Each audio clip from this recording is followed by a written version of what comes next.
My name is Ryan Paul. I teach history here at SUU, and I'm the director of ECLS A.P.E.X.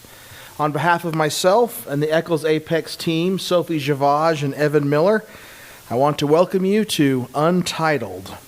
I would like to thank the ECLS Foundation for their generous and continuous support of this series, Jessica Kinsey and her team at the Southern Utah Museum of Art, the Filmmaking, Art, and Design Department, and the Provost's Office for making this event possible. I would like to remind you that today's conversation will continue this afternoon at 3 p.m. on Thunder 91.1 and on the A.P.E.X radio podcast. Graduating in 1992 with a Bachelor of Fine Arts in Sculpture from the University of Utah, Cordell Taylor emerged as a skilled assemblage artist and constructive sculptor.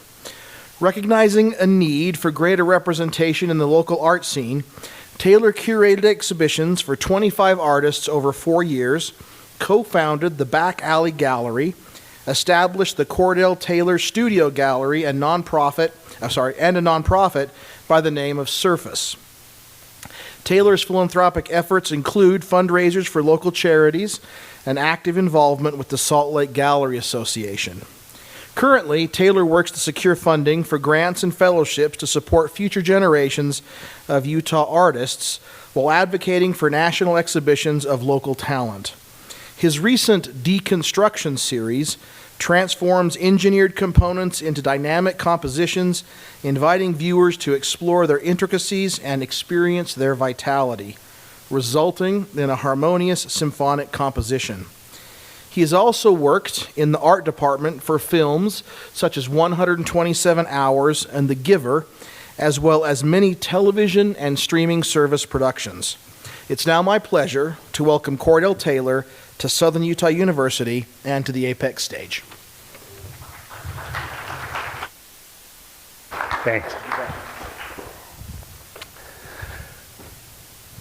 Hi, I'm Cordell Taylor, by the way, and I'm not really quite sure where to go with to speak with you guys, but I will say that every day is a creative endeavor, and I thought that what I would try and do is start with my Instagram page, because it helps to maybe show how a person can be influenced just through their daily experiences. And if you happen to see something that you find interesting, or if you have a question, please don't be afraid to ask at the same time. But I started as a sculptor when I was in college. I came back to college after a collapse in the economy in the mid 80s.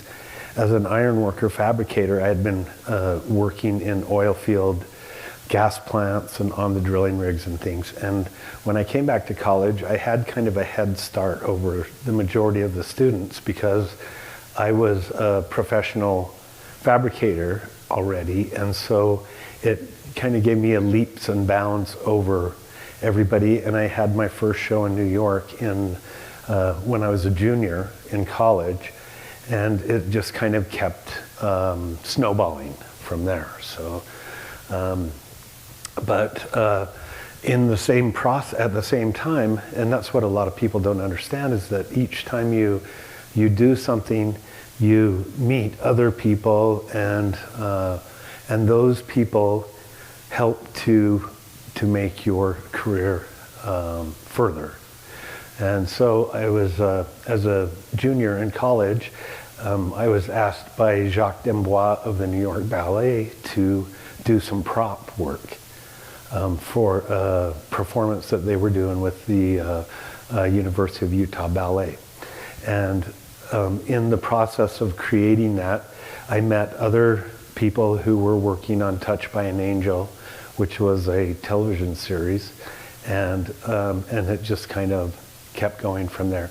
And so, along with my proposing public artworks, I've also done many different feature films.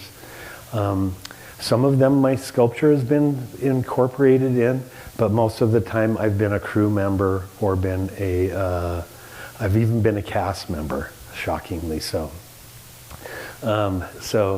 Anyway, I'll kind of start with the Instagram, because I think that's the easiest way to let you guys know about what I do.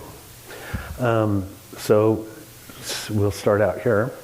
This happens to be in front of the Summa, and it's a sculptural piece called A.P.E.X.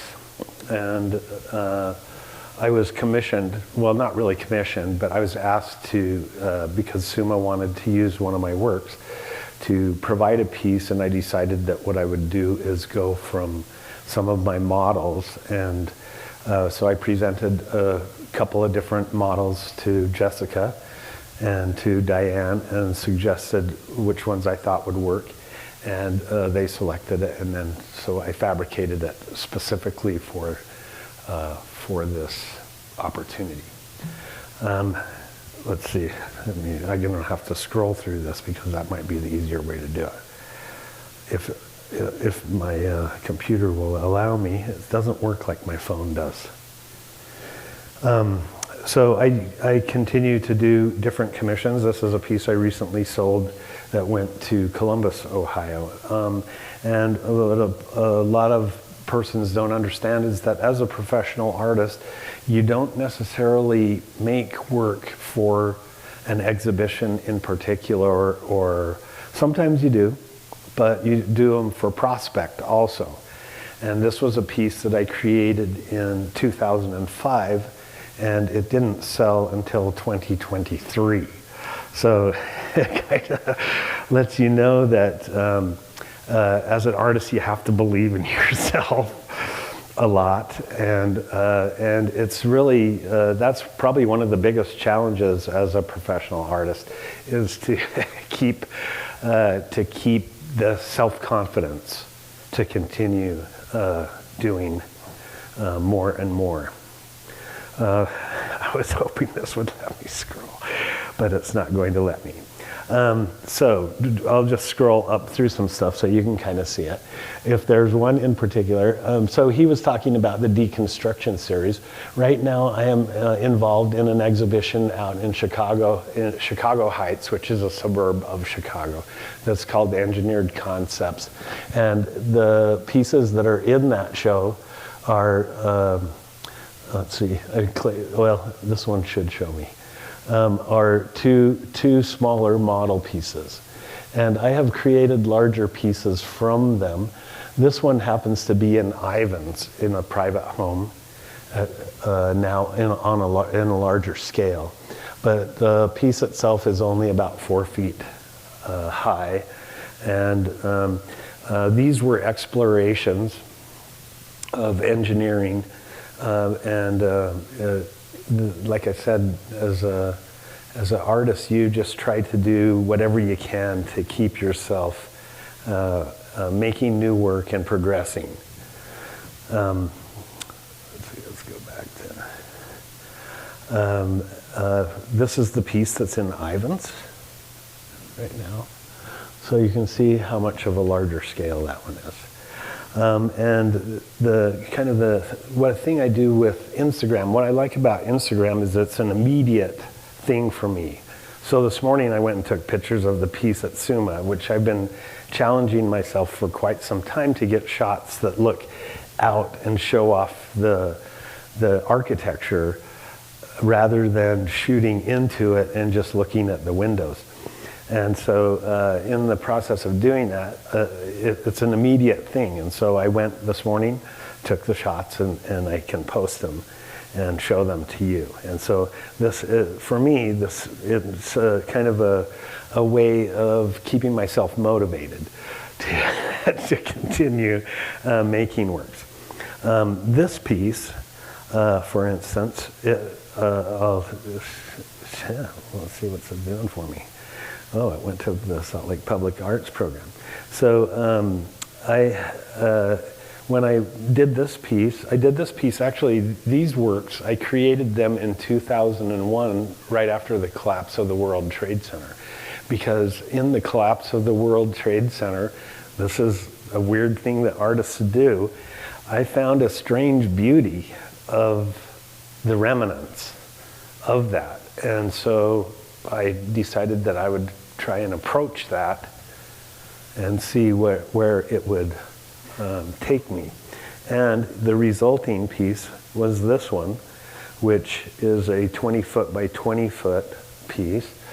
This one was called Order of Chaos, was the title of it. But the motivation of doing it, I did that for the redevelopment agency of Salt Lake.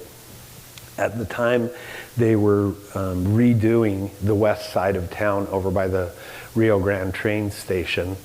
And they wanted something that represented the industry and the things that had been in that neighborhood in the past. And this was a good way to kind of approach it. As much as it was actually more train-oriented, there was industry there too. And the building behind it, for instance, was the Ford building. So Ford Motor Company owned that building, and they did certain parts or whatever it was for their automobiles at the time that were there in Salt Lake. Like I said, each time it's a challenge to continue doing things. This one, this is done out of car radiators, and this one is the World Trade Center, and I did it in 1999.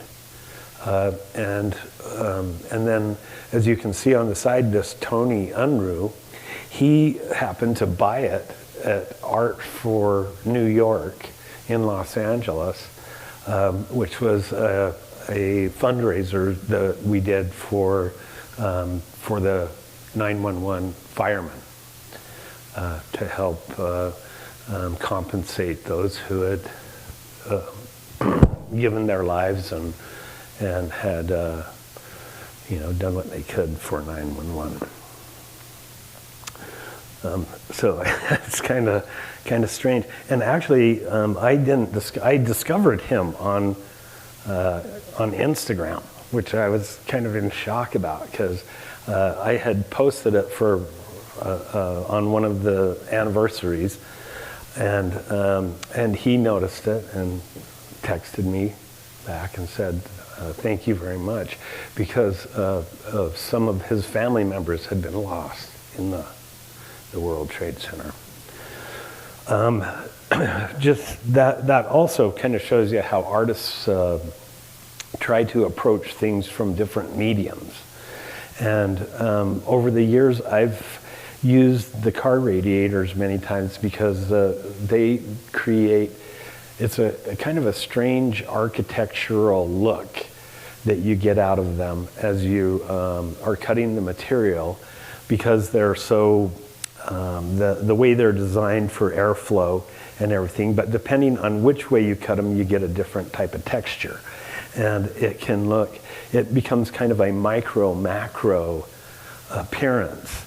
And I'll find you one of the, I've approached them in landscape as well, and which is kind of strange to do, but you can see within these that it becomes almost like a landscape down around this. This is called arc with a ridge, and even though it tends to have somewhat of a architectural look, it also becomes landscape.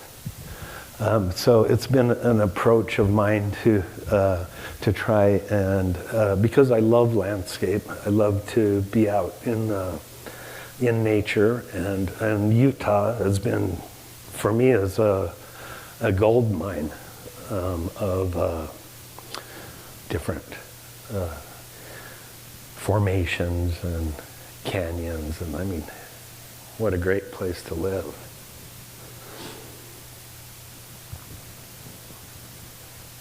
This one is just a simple arc. And there are, the funny thing is like I said, they become very architectural looking. So here I'm approaching landscape, but with wood. So I'm using mahogany and walnut, and this is another arc, for instance. These are hoodoos, and this is what artists do to. This one is called chalkstone arc. And this one was it was entitled Rock Fall because that's what inspired it, but it's a reclining figure.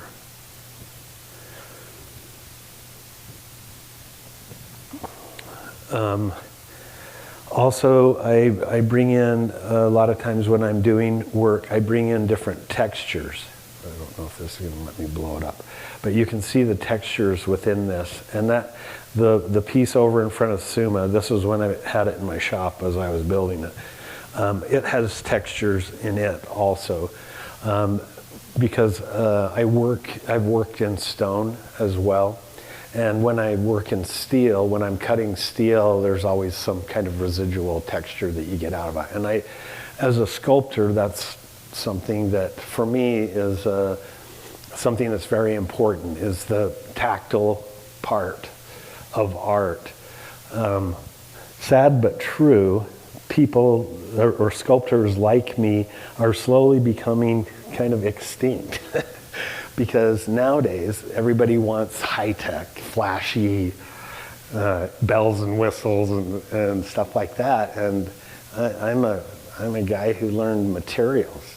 Plastics fabrication and wood and steel and casting or stone, those types of things.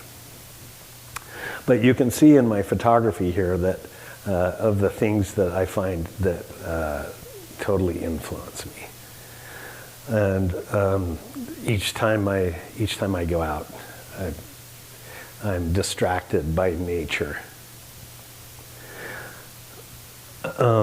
This series of work, these types of series of work I call them the geomet series, because they all have geometric forms. They have resulted over time in many different things. So this piece, for instance, this wall piece, you can see the hollow shapes and the so positives and negatives. But the thing that's been interesting about this type of work is that if I use perforated material or textured material that has perforations in it on the open spaces in a more three-dimensional form and rather than on the wall, as you walk around them, it creates an optical illusion, and the pieces tend to vibrate. And as you're walking around them, they'll go from solid to transparent to solid to transparent, and then you see the objects inside of them. I don't have any good photos here that I should have taken a film of a couple of them so that I could show you it.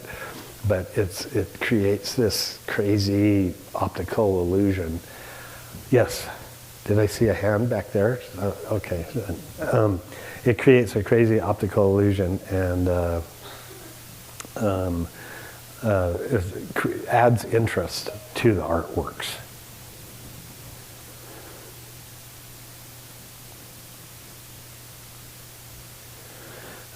There's a variety of different styles of things that I do. This is I call it the pod series. And so over the years, I've been, doing sculpture for 30 plus years now. Each series kind of evolves and changes and redirects me. Yesterday, here in class with Russell, he's one of the professors in sculpture, his students were doing wire line forms, and then they're applying a skin to them, basically.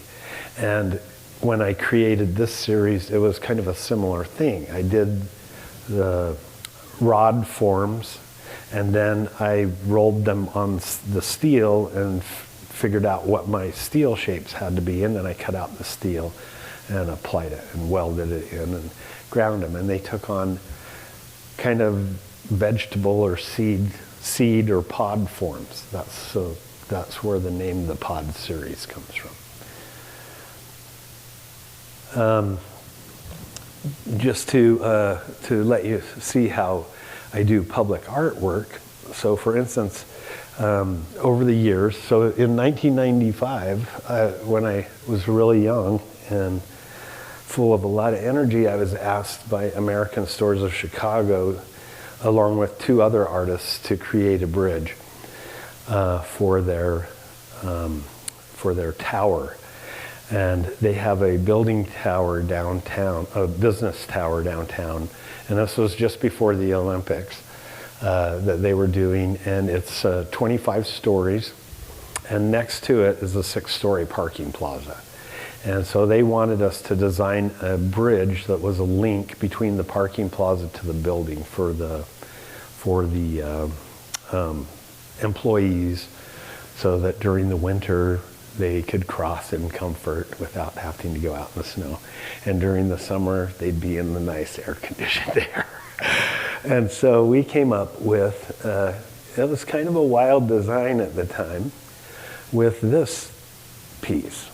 And you can see these large steel hoops. At the time I was working on this pod series, and there was one of the groupings was called discs. And they found that interesting, and so they wanted to know what we could do. The other artists that I was working with, one was an administrator, arts administrator, and the other person was a glass artist. And so it became kind of an interesting challenge. And we were like, well, what are we going to do? How are we going to do this? And we started out, because they called it a bridge, and so we battled with the idea of, well, what does a bridge look like? How do you design a bridge? What's it supposed to be? And part of the requirement is that it couldn't touch the ground, because underneath it, for 3 stories, is parking plazas and loading, a load in and load out for so it's under the street, and it's also a street that goes through there. So in this back building back here, this is KUTV's television studios now, back in here. And so underneath all of this is a big open space, loading docks for semi-trucks and things like that. So they didn't want it to touch the ground. So what we did is we connected the piece to both buildings, and then the hoops that seem like they support it, they float. So you can walk up to them and you just tap them and they sit there and they vibrate. It's kind of crazy. But it has its own air conditioning and its own heating system, and it's ventilated. And then the other thing was, the other requirement was that we had to enclose it for the seasons. And when we enclosed it, how did we do that? That's why it has its own ventilation system and everything. And at the time, we had the idea of, well, how can we make it clear, but we don't want frames to hold the glass. We want people to be able to see it, want it to be open. They found that kind of interesting. And then we started looking at the time, and it was a relatively new thing. There were some architects that were doing glass stairwells that had glass beams that were supporting glass stairs. And we were like, maybe we could approach it like that. So inside of this building, at all of those kind of square points that you see, what that is the verticals are square, they're glass studs. So it's 1 inch thick plate glass, and it becomes the stud, and then we have these 4-fingered prongs that catch the the plates of glass that are held within the discus. And it was a major step in architecture at the time, and they loved it so much that we got the cover of Glass, all these different trade magazines, Glass magazines and things like that. And American Stores of Chicago was super happy with it. And just to show you a couple of other places that or a couple other photos from it, its interior, oh, I must have it in a different spot. So as you walk into it, this is the inside. And at first we had the bridge portion was glass too. But they were afraid that a bunch of kooks would be hanging out underneath the bridge looking up people's dresses. And so we had to turn it into bricks and sandblast it. And, you know, you'd be shocked at what you go through on public commissions. But you can kind of see these glass studs and how they are supporting the glass structure. And then these upper glass pieces up in here, they are a louvered system so that they can open and ventilate. And then, like I said, in the lower sections of it, it has heating and air conditioning down through here. And so when you walk through it, it's kind of a pleasantly different kind of form to walk through.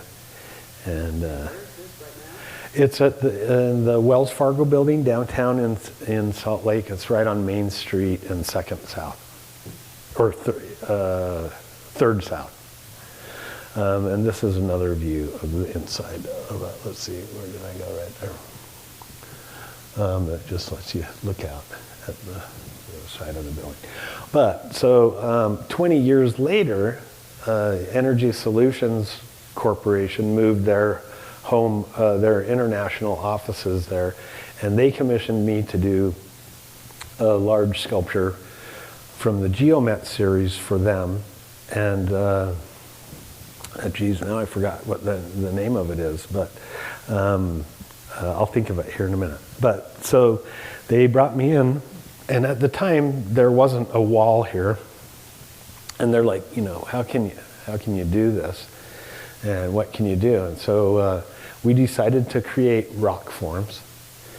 I worked with another architect on this one, and we decided to do these kind of rock forms as the back wall. And then you see these holes here.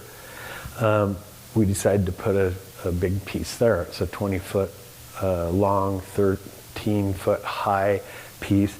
And the crazy part is this piece is on the 18th floor of the Wells Fargo building. So we had to figure out how to get it in an elevator to get it up there.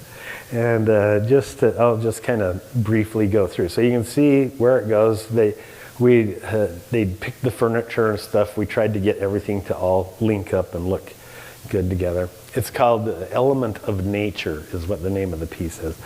And so this is the guys in the elevator. And we started moving it up. And this is as we're getting it in there.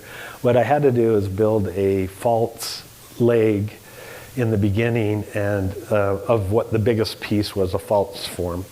And then we took it and ran it in the elevator to make sure we could get it in. We were within 1 centimeter of fitting into the space. So we had to slide it in, up in, and get it into the elevator, into the freight elevator. And then when we got up on the 18th floor, we had to get it down all the hallways to get it into this giant atrium space, because the elevators are back in behind everything.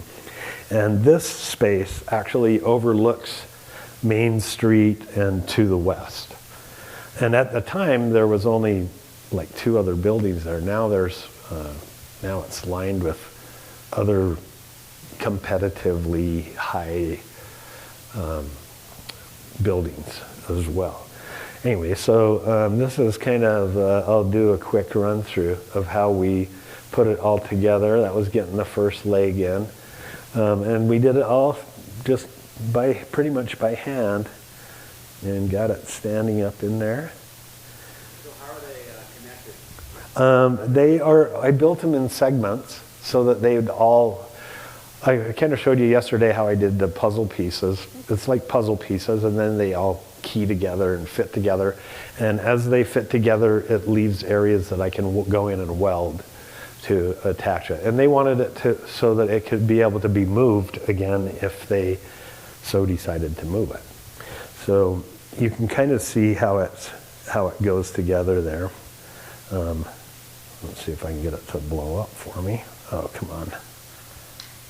Open sesame. There you go. So you can see how these negative shapes all come together. So is it just tack welded? It's basically, yeah, it's like 1 inch welds every 6 inches, or because it didn't really have to meet any. The nice thing about this piece is I didn't have to do any real engineering to it outside of the interior structure that the cubes are made out of, and then it was just fitting it together. Many times you have to go through engineering phases. So you have earthquake and wind and automobile forces and things like that. Like that large piece that I did that was by the Ford building, that one has been hit by a semi. And it damaged the semi, but it didn't damage the piece, which was kind of a surprise. And it was shocking because it sits on an 18-inch curb. And it's like, how did this guy get a truck up over the curb to hit it? But then when the city called me and said it had been hit, I was kind of in shock. Okay, let's see. Anyway, so we'll buzz through. Can I ask a question? Uh-huh. When you're designing for spaces this large, what's more important, the positive or the negative? Well, that's a big challenge. So what you kind of have to do is I had to talk with the owners of the property, the business owners, the architect, and we had to decide what they wanted. They did want it because of the fact that this is like a gathering area where they do different kinds of, when they have conferences and things like that there. They did want it to be usable by the people. So for instance, there's also a couple of rock falls that are benches that go with it, and those can be moved around. These openings, we intentionally wanted the openings so that people could go in underneath it and it wouldn't necessarily just block something out. And then also the back wall and the texture of the back wall has a relationship to it. So it gave it this kind of feeling that you're in a canyon, or it's something to do that's a natural feature. And so just to kind of give you an idea of the scale, you can see it there. It's pretty big. And there should be at least one of, there I am standing on the side. And these center, this is 7 feet right here, and this one's 7'6". Anyway, it came out pretty good. So we had a lot of fun doing it, and it was quite a challenge. So I have a couple of different photos with different people appearing and disappearing into it. You can see though this woman sitting on the bench back over here. So those are part of the artwork as well. Okay, so anyway, that's just to kind of show you some of the public artwork. And now what I'll do is I'll go in and show you a whole bunch of public artwork. I've also done other bridges, but with those bridges, one of them was for the city and for the state, and it was a 1940s Federalist style architecture bridge. And when it was being replaced, they wanted to widen it and then to enhance the buttresses on the side of it for trucks and things to go over it. And so they needed to widen the street. So what I decided to do is kind of stay in the Federalist style with it, and I added an arc to it, and just did design with it, and we left it in that same style. and although gave it a contemporary appearance and beefed it up quite a bit. Because, some bridges are just really beautiful, and it's like, why waste that? If I run across a picture while we're in the middle of this, I'll show it to you. Let's see, I'm going to go to these commissions so you can see another variety of stuff. Let's see, where did I put all you guys? This is the Geomet series, and it's, like I said, there's a ton of different stuff, but you can kind of see, and I'm just going to breeze through them pretty fast. So if there's something you want me to stop and you want to look at, go ahead. Let's see, click on that, Cordy. So these are out of steel, and these are all smaller. They're around 24 inches tall, but you'll notice they're on cardboard is what they're sitting on. So you kind of give you an idea that they're sitting on a tabletop. But eventually they're going to get big. And so these are all steel, and they're patinaed.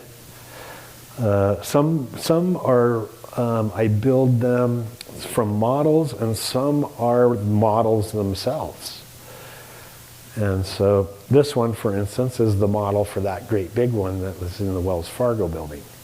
And this is the steel view. So as I was trying to figure out how to assemble it, I did a smaller steel piece of it, but there's also a little tiny wood one of it. And most of these are different. These are the kind of more transparent ones.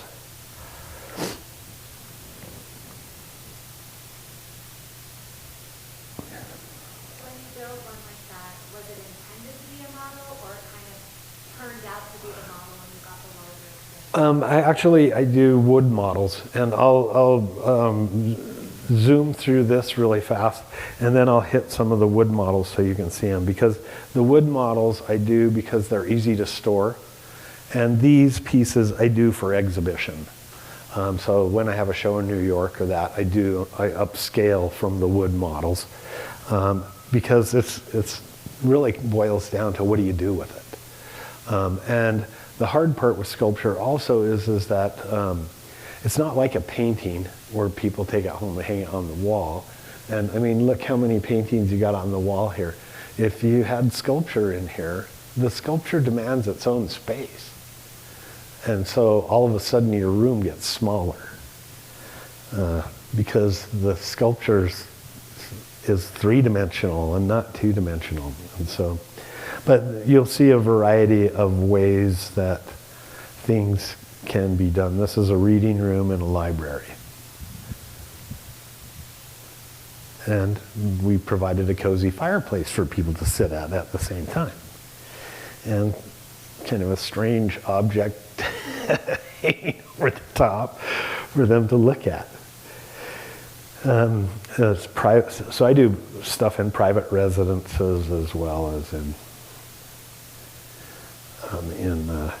I work in stone, and this is, Russell and I were talking about this yesterday. This was an opportunity where I met an artist who liked my work, and he invited me to produce a piece at a symposium that he was doing in Czech Republic, in Europe. So on the outskirts of Prague, I have a big, well, actually I have several marble pieces. And these are some of those marble pieces. This is the biggest one, and it's a challenge to do something. But you never want to pass up an opportunity if you can. So especially to go to Czech Republic and hang out. These are different pieces. This one was at the Federal Building in Salt Lake, and I don't know if any of you guys ever frequent the liquor store in Hurricane, but it's in front of the liquor store in Hurricane. The UDABC is a state facility, and the state provides artworks to those facilities. And it was the state purchased it after I installed it at the Federal Building, because it was only there on a temporary lease, similar to this piece in front of SUMA. and but they liked the piece and they bought it, and then they put it in front of the liquor store down in Hurricane. And a lot of people don't realize that, but it's a state facility, and so state artworks are a lot of times inside or outside.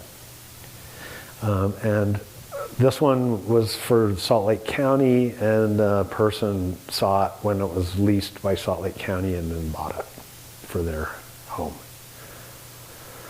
This is another UDABC facility out in Bountiful, Utah, that wanted a piece. And this is the one that's in when it's in Hurricane. And so you can kind of see where we go with these things. They get bigger, and this one's in Helper, Utah, on Main Street in Helper. It was purchased by the Helper Project. Private residence, and this one was a temporary piece, so it was just out of wood and tin, but it was there for about a year, and then it fell into demise.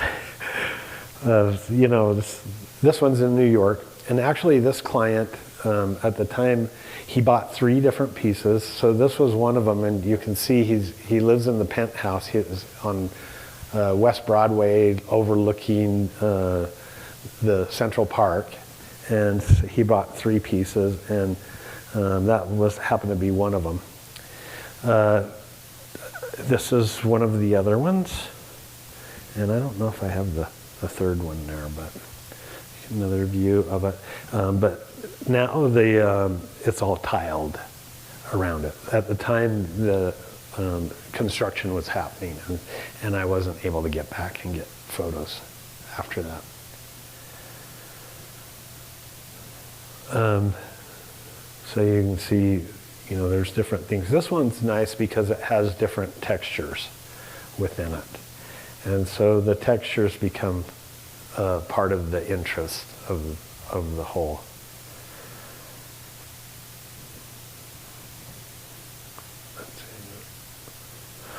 This one's actually is a mailbox. So it's a mailbox on the backside, and I've done them as meat smokers and barbecues, and I mean, you can do all kinds of different stuff if the right person. This one's is the meat smoker. I don't have the pictures on here of the backside of it, but when you go around the backside, it's got, in the rock fall portion of it, it has a fire pit in the lower section, and then there are vent, and I've set up a valving system in that so that you can direct the smoke into the larger tower portion, which is a 6-shelf smoker. And then that top rock comes off of it, and that's where the chimney is. This one is one of those reclining figure rockfall pieces, and I did it that was in New York also, but he bought a place that's in California. And so it went to California. And so it was a bench, is what we did it as a bench. This is the smoker when it was finally installed. And what a pain in the butt to carry it. And it took 12 of us. We packed it up Immigration Canyon through oak brush and everything else back up behind this house where they had put a pad to get it there. Because it's out of 3/8 inch steel. So it weighed about 1,400 pounds. Because you needed the thickness of the metal for the smoker to maintain the heat and to cook we did a lot of research. It was kind of fun. These are some, pieces from the gallery and into the yard. And public or corporate works. I do a lot of corporate artworks also.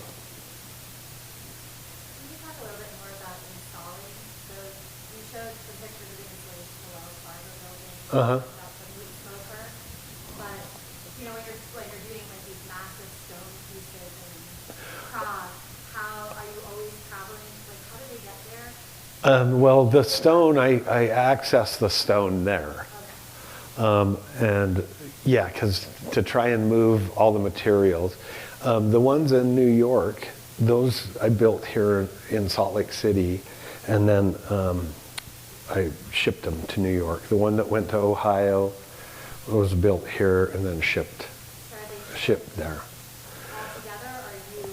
Some of them, it depends on how big it is. So like when I did this show in Chicago, those pieces disassemble, so I can actually take them apart, and it makes it where I can reduce the scale of them in order to ship them. So I kind of have to pre-plan stuff like that. You do, and that's, I mean, not always. You don't.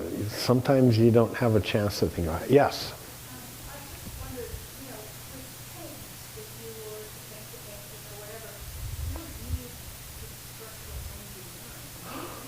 You do with paintings, though, too. But if you were installing it in a courthouse, they'd require you to have a structure that you could attach it to. So, for instance, Doug Snow I don't know if you guys know Doug Snow at all. He's dead now, but he did a giant piece that's in the federal courts in Salt Lake. And it's a good 16 or 20 feet high and 8 feet wide. But he had to come up with a framework and then the attachments to attach this piece. And so whenever you do public art at all, you have to have engineering. You have to provide engineering. I hire an engineer. I went into engineering when I first came back to college. I thought I would become an engineer. And shockingly so, I've done more engineering as a sculptor than I imagined that I ever would. But I didn't do the engineering side. So I have to go to a structural engineer and somebody who that does materials and can give me an idea of how things are. Now to date, I've been doing it long enough that I kind of overbuild stuff, and most of the engineers will tell me that I'm overbuilt and that I don't have to have as much in it as I have. But yes, that's a big challenge. With a sculpture, you always have to have an engineer. If you're doing a mural, it's a different story. But my wife, she also does sculpture, and she does public things. And you'd be shocked at how simple the things can be that they require engineering for. So, and it has to go through tests. It's like seismic. So seismic is one of them. Wind tolerance. If an automobile hits it. I mean, there's all kinds of variables. If floodwaters hit it. I mean, it's kind of crazy. But yeah, it's a wild thing. Just to show you one, this piece, for instance, the client had for many years, he's an interior designer in front of his place, but then later he decided he wanted to powder coat it. And so he asked me if he could powder coat it, and I said it was okay, because he had bought a place down in Palm Desert. And so he wanted to powder coat it white. So now it's white. And it looks kind of weird and different, but it's okay. This one's at the Springville Museum of Art.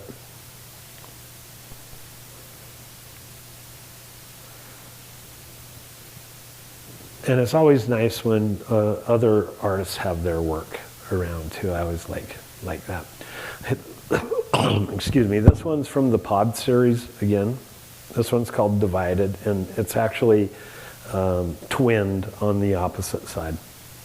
And from that Pod series, I only made about 7 pieces, but they all sold. And the whereabouts of them, I don't know where they are.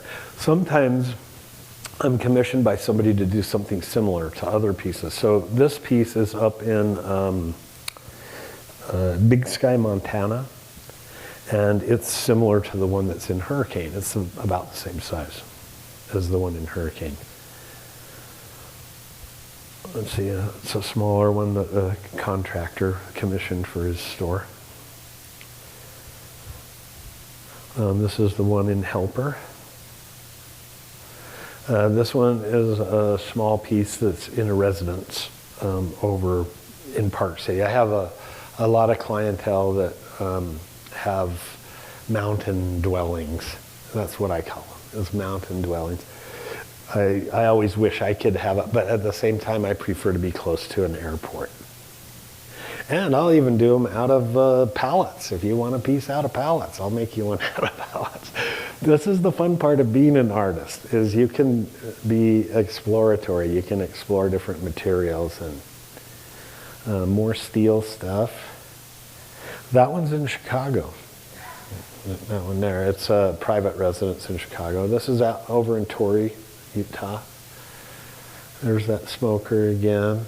So, and this one is in Fairview, Utah.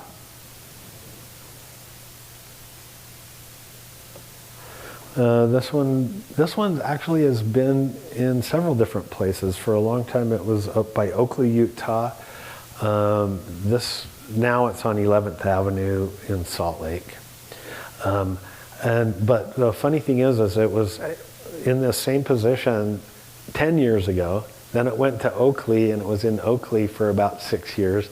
And then the people who bought this house liked it so much that they bought it from the people in Oakley and took it back to the house. So that's kind of funny. This one's in Torrey, Utah. And you can see where, you know, sculpture works really great when you got room outdoors. I could spend forever in the outdoors, especially if I could, you know, you guys would probably hate me because I wander up most of these canyons and I want to move rocks and build stuff. You know, they wouldn't like me much in Cedar Breaks or over in Bryce Canyon because I'd want to move stuff around and do some stuff for myself. But I do love going there. It's a big influence. This is another powder-coated piece, but these are welded together and they have positives and negatives. And it's just another exploration. It's what sculptors do. I didn't show you any of the film stuff, and I've only got about 5 minutes left. But in film, typically I'm either asked to do props. So depending on what the film is, prop-wise, it could be ray guns or different types of things like that, or fireplaces, or it really depends on what the requirement of the story is, whether it's futuristic or whatever. But most of the time I do set construction. So for instance, for the last 7 years I've been doing a lot of things for Disney. So I did Andy Mack for Disney, which is a kids television series, and it was their #1 series for like 4 seasons. And then I've been doing High School Musical for Disney Stream for the last 4 seasons. And we just barely finished. We just wrapped it in March or April is when we finished up the last season on it. But feature film wise, I'm gonna get out of some of this and I'll just show you guys some of the film stuff, because film is a really bad habit that I have also.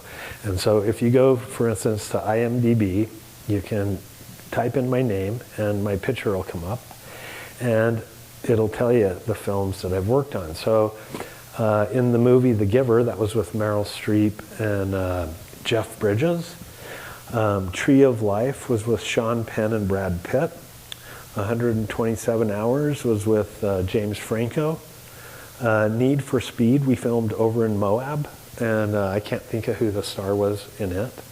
But what you can do is you can see the trailers of them, and I don't know, you might have seen some of the movies. But also you can go, let's see, let me go back here, and we'll go back to it'll show you that. But then there's, so Valley of the Gods we did down in Monument Valley and in Valley of the Gods, and it's kind of a trippy movie. Looking Glass I did with Nicolas Cage. That's over, we filmed it over in Kanab and then down in St. George. And actually SUU did a documentary they interviewed me for it. when we were doing the sets down there.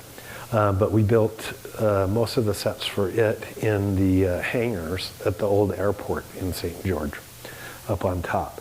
And for 127 hours, we built the section of Blue John Canyon where the guy was trapped.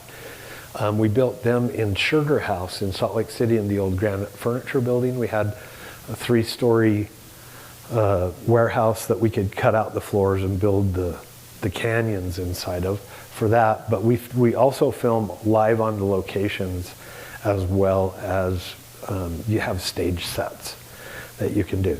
And then the one that I actually, not many people can brag about this, but in Darling Companion, I was a sheriff, and I had my own scene with Diane Keaton, Kevin Kline, and Sam Shepard. And so, yeah, that was fun, but I was the greensman on that show.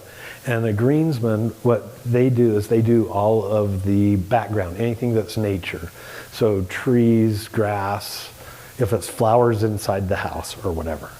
Anyway, so if you ever want to see some of these movies, click on it. They're all made in Utah, and many of them did super well in the box office. You can do that. Do Cordell Taylor on imdb.com, and that'll give you a way to check out some of the stuff that's been going on. Anyway, I think I'm almost out of time. I'm not sure. Any questions?